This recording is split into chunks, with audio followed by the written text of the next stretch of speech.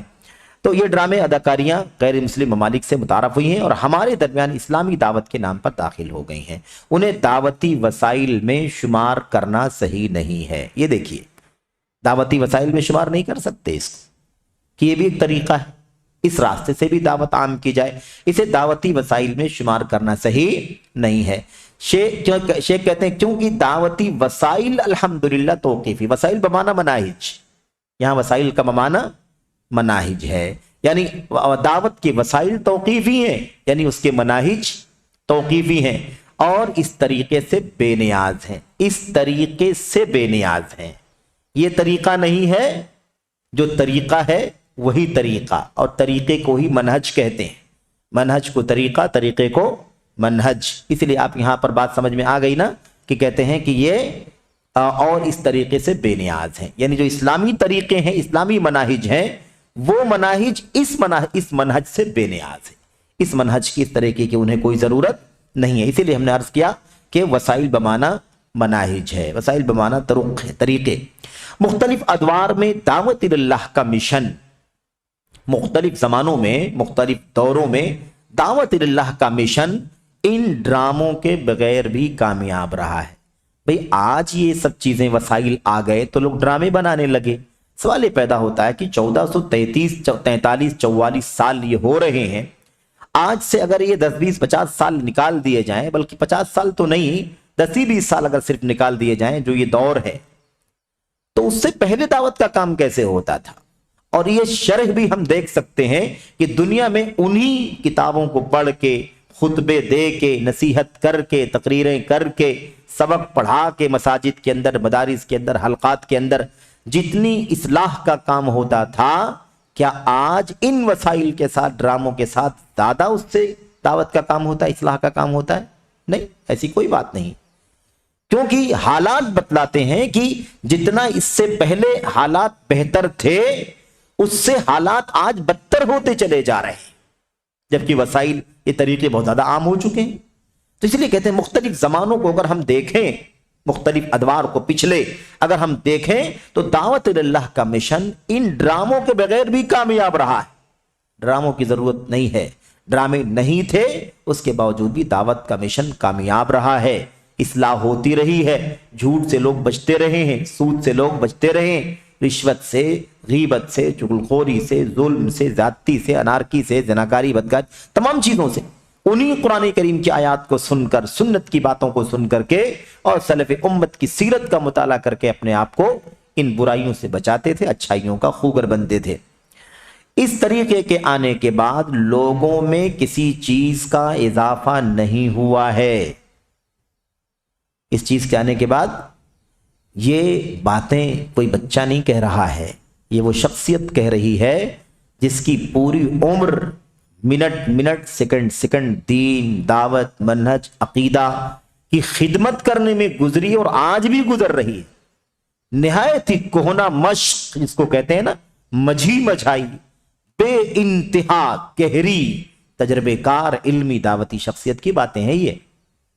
جن کے سامنے پوری تاریخ نگاہوں میں ہے، ان کے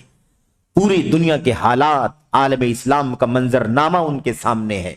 کہاں کیسے حالات چلے، کب چلے، کیا برائیاں کیا اچھائیاں پھیلی، کس کے ذریعے سے پھیلی، کون سے وسائل کب تھے، کون سے وسائل بعد میں آئے، سب پر اچھی نظر ہے۔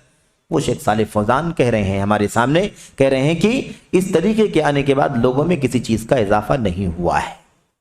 لوگوں میں کسی چیز کا اضافہ نہیں ہوا ہے۔ یعنی ایسا نہیں ہوا کہ وسائل آ گئے تو بہت بڑا کام ہو گیا، اس سے پہلے نہیں ہوتا تھا، ایسی کوئی بات نہیں۔ یعنی بات سمجھنے کی یہ ہے کہ دائرہ بڑھا ہوگا، یعنی دور تک چیزیں پہنچی ہوں گی، یہ تو ٹھیک ہے، لیکن اصلاحی کام کوئی بڑا ہوا ہو، کوئی چینجنگ آئی ہو، ایسا کچھ بھی نہیں ہوا ہے۔ ورنہ اس سے کس کو انکار ہے کہ میڈیا نے وسائل، میڈیا نے مطلب اپنے دائرے بہت وسیع کر لیے، چند منٹوں نہیں بلکہ سیکنڈوں میں آدمی نہ جانے کتنی دور تک پہنچ جاتا ہے، کتنے افراد تک، کتنے ملکوں تک، ہے کہ نہیں؟ اس میں تو کوئی شک نہیں ہے، ان وسائل سے یہ ہوا ہے، لیکن دعوت کا کام، اصلاح کا کام کوئی بہت نمایاں ہو گیا ہو، بہت نمایاں تبدیلی ہو گئی ہو، ایسا کچھ بھی نہیں ہوا، یہ کہنا چاہتے ہیں شیخ۔ نہ ہی اس کا کوئی اثر ہوا ہے، یہ ایک پہلو ہے کہ اس کا کوئی اثر نہیں ہوا ہے، کہ اس سے خیر بہت زیادہ پھیلا ہو، ڈراموں سے، اداکاری سے، ایکٹنگ سے، ایسا کچھ نہیں ہوا ہے۔ دوسرا پہلو یہ ہے کہ اس کے نقصانات ضرور عام ہوئے ہیں دنیا کے اندر، اس کے نقصانات، اس کا شر، اس کا فساد دنیا کے اندر بہت زیادہ عام ہوا، اس کا اثر رہا ہے۔ یہ کہتے ہیں اس سے معلوم ہوتا ہے کہ یہ سلبی طریقہ ہے، یہ طریقہ پوزیٹیو نہیں ہے بلکہ نگیٹیو ہے، منفی ہے، یہ سلبی ہے، مثبت نہیں ہے، ایجابی نہیں ہے، محض نقصان کے سوا اس میں کوئی فائدہ نہیں ہے، محض نقصان کے سوا اس میں کوئی فائدہ نہیں۔ آپ اس جملے پر غور کریں، شیخ صالح فوزان کیا کہنا چاہتے ہیں؟ کہنا یہ چاہتے ہیں اس میں نقصان کے سوا کوئی فائدہ نہیں، یعنی جو فائدہ ہے اس کے اندر اس میں کوئی اضافہ نہیں، وہ فائدہ اس کے بغیر بھی ہم کو پہلے سے حاصل ہوتا رہا ہے، تو جو ملنا چاہیے خیر وہ تو ویسے ہی ہے، اور شر بڑھ رہا ہے، اس لیے صاف کہتے ہیں کہ اس میں شر کے سوا کوئی فائدہ نہیں ہے، کیونکہ فائدہ نہیں اس کے اندر، جو کام اس سے پہلے ہوتا تھا وہی آج بھی ہو رہا ہے، اس میں کوئی اضافہ ہو گیا ہو ایسا کچھ بھی نہیں ہے۔ آگے کہتے ہیں اب اگر کوئی کہے، اب یہ آخری نقطہ ہے، جواب کے اندر کئی پہلو ہیں، آپ دیکھیے کئی پوائنٹ پر شیخ نے بات کی، اب یہ آخری جو پوائنٹ ہے وہ کیا ہے؟ وہ شبہات کا جواب ہے، اور یہ گہرے علم کی مالک شخصیتیں، گہرا تجربہ کرنے والی شخصیتیں جب کوئی مختصر بات بھی کہتی ہیں نا تو اس میں بھی جواب کے سارے پہلو آ جاتے ہیں۔ اب آخری پہلو اس کے اندر یہ ہے کہ کوئی اعتراض کرنے والا اعتراض کر سکتا ہے، کوئی دلیل لے کر کے آ سکتا ہے کہ یہ دیکھو یہ دلیل ہے، اور آپ کہتے ہیں کہ اداکاری نہیں کر سکتے، ڈرامہ نہیں کر سکتے، کوئی کسی کی نقالی نہیں کر سکتا، کوئی کسی کے بھیس میں نہیں آ سکتا، کوئی کسی کی شکل، کوئی کسی کا حلیہ اختیار نہیں کر سکتا، آپ کہہ رہے ہیں۔ یہ دیکھیے دلیل ہمارے سامنے،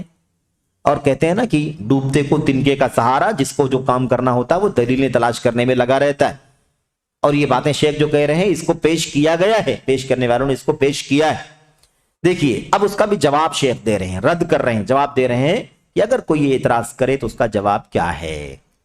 کہتے ہیں کہ اب اگر کوئی کہے کہ فرشتے بھی آدمیوں کی شکل اختیار کرتے ہیں، فرشتہ انسان کی شکل میں آتا ہے، جبریل امین علیہ السلام دحیہ قلبی کی شکل میں آیا کرتے، تو اگر فرشتہ انسان کی شکل میں آ سکتا ہے تو انسان کی شکل کیوں نہیں اختیار کر سکتا ہے؟ وہ اس کی عکاسی کیوں نہیں کر سکتا ہے؟ وہ اس کی طرح سے کیوں نہیں بن کر کے آ سکتا ہے نہیں وہ موسیٰ، لیکن موسیٰ علیہ السلام بن کر کے آئے تو کیا برائی کی بات ہے؟ اس کے اندر حضرت جبریل علیہ السلام انسان کی شکل میں آیا کرتے تھے۔ اب یہاں سے مطلب استدلال سہارا کی یہاں پر شکل اختیار کرنے کا ثبوت مل رہا ہے، تو ہم بھی ڈرامے میں یہی کرتے ہیں، ڈرامے میں ایکٹنگ میں یہی کرتے ہیں۔ تو اس کا جواب دے رہے ہیں شیخ، کہہ رہے ہیں کہ جو فرشتے کے بارے میں کہا جا رہا ہے کہ آدمیوں کی شکل اختیار کرتے ہیں، اس کا جواب ہم کہیں گے کہ فرشتہ آدمی کی شکل میں اس لیے آتا ہے کہ انسان فرشتے کو اپنی صورت میں دیکھنے کی طاقت نہیں رکھتا ہے کہ نہیں؟ وہم پرستی کا بھی عجیب حال ہے کہ ایک آدمی اگر شور مچا دے تو سارے لوگ گھر سے باہر نکل جائیں گے، ایسی صورت حال ہے۔ فرشتے کو لوگ اصلی شکل میں نہیں دیکھ سکتے،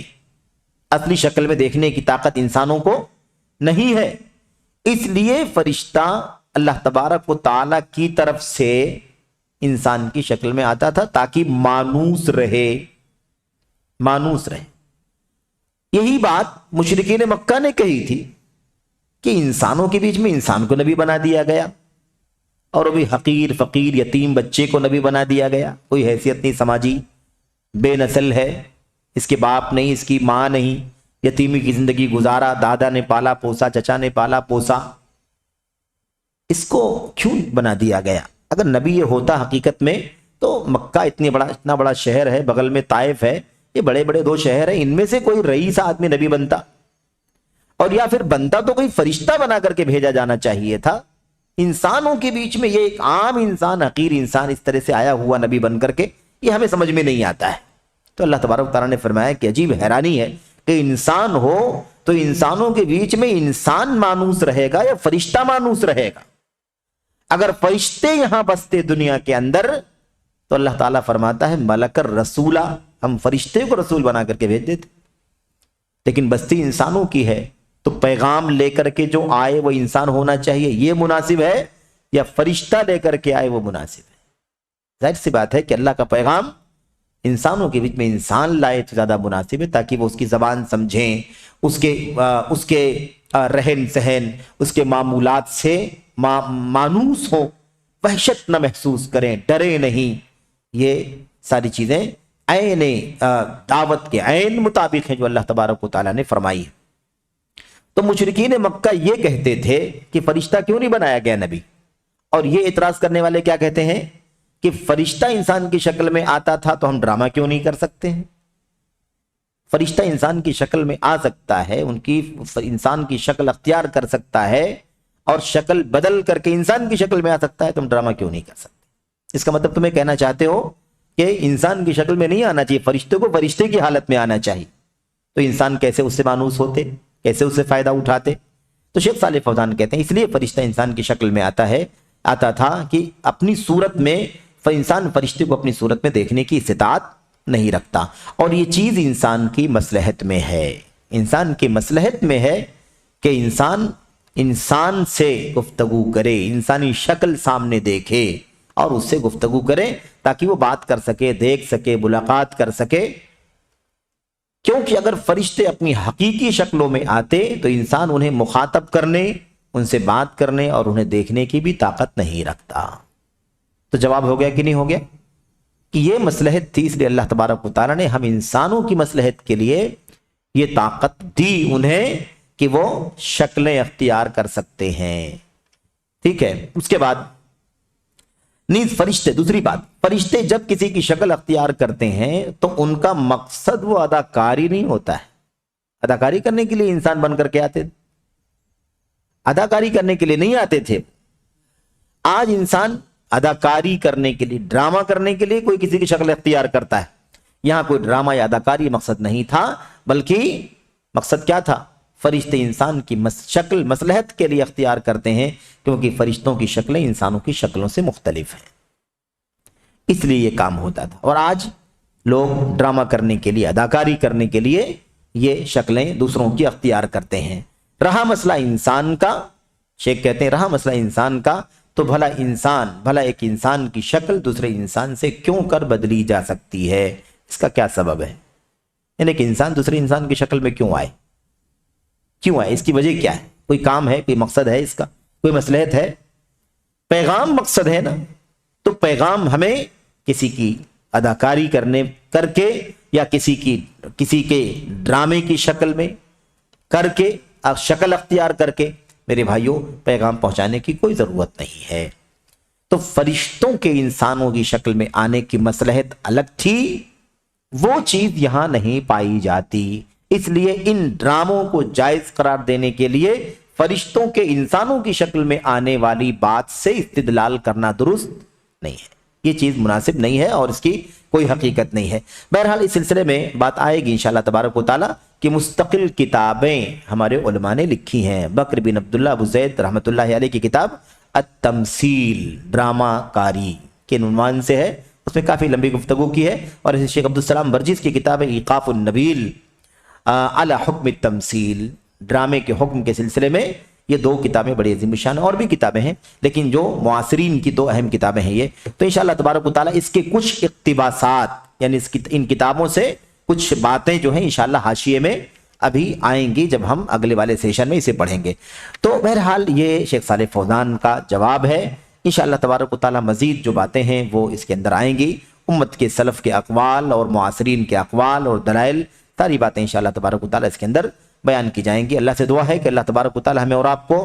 ان جدید طریقوں, یہ بھی جدید منہج ہے, یہ بھی کیا ہے, جدید منہج ہے. دیکھا آپ نے جدید منہج کا دائرہ کہاں تک ہے. جتنی بھی چیزیں سلف کے دور میں سلف کے یہاں نہیں تھی وہ سب نئے راستے,